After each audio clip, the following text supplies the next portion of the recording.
आज के इस वीडियो में हम वाइकिंग्स के बारे में बात करेंगे। वाइकिंग्स कौन थे? फ्रांस, इंग्लैंड जैसी बड़ी ताकतों को हराने के बाद जब उन्होंने स्पेन, जो कि उस वक्त का एक मुसलमान रियासत था, उस पर हमला क्यों किया और क्या हुआ? जब वाइकिंग के दफनशुदा कब्रों पर रिसर्च किया जा रहा था तो उनकी कब्रों पर अली और अल्लाह के नाम लिखे हुए मिले।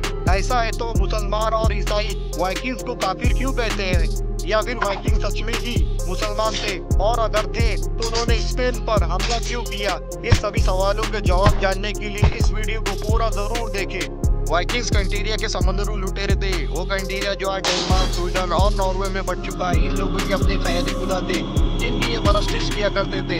इसीलिए मुसलमान और ईसाई इन्हें काफिर और आतिश परस्त कहते थे। ये लोग खेती बाड़ी और समंदर से मछलियां पकड़कर अपना गुजारा करते। वाइकिंग्स का दौर 793 ईस्वी से लेकर 1100 ईस्वी तक था। इसी दौरान उन्होंने छोटी मोटी दखीजी से शुरुआत की और बड़ी बड़ी ताकतों को हार मानने पर मजबूर कर दिया, जिसमें रश, फ्रांक और इंग्लैंड जैसी बड़ी ताकतें शामिल हैं, जो आज के मौजूदा दौर में रशिया, फ्रांस और इंग्लैंड है। इससे हर तरफ इनका खौफ और दबदबा छा गया। फिर उन्होंने स्पेन की तरफ अपने कदम बढ़ाए, क्योंकि इस दौर में स्पेन की मईशत काफी मजबूत थी, जबकि शुमाली यूरोप दिन ब दिन गरीब होता जा रहा था।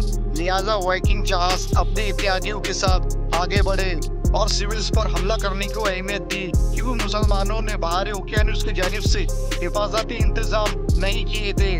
वाइकिंग्स के मुताबिक उन्हें इस जानिब से कोई खतरा नहीं था, लिहाजा वाइकिंग्स ने इसका पूरा फायदा उठाया और बाहरी ओकियानूस के साहिल की जानिब से हमला किया और साहिल पर मौजूद शहर लिस्बन को 844 को लूट लिया और इस पर कब्जा जमा लिया और तकरीबन 13 दिन तक काबिज रहे। और इसी दौर में मुसलमानों के साथ लड़ाइयों में भी मसरूफ रहे और इस दौर में स्पेन और पुर्तगाल दोनों ही खिलाफतें पुर्तगाल की जेर सल्तनत रहे, जिसके अमीर अब्दुर्रहमान डोम थे। इसलिए लिस्बन के गवर्नर ने आपको लिस्बन पर हमले के बारे में खत लिखा। 25 सितंबर को वाइकिंग्स बदरते हुए दरिया की जानिब से सिविल पर पहुंचे और वहां उन्होंने काबिल दफा जजीरे पर अपनी बुनियाद कायम की।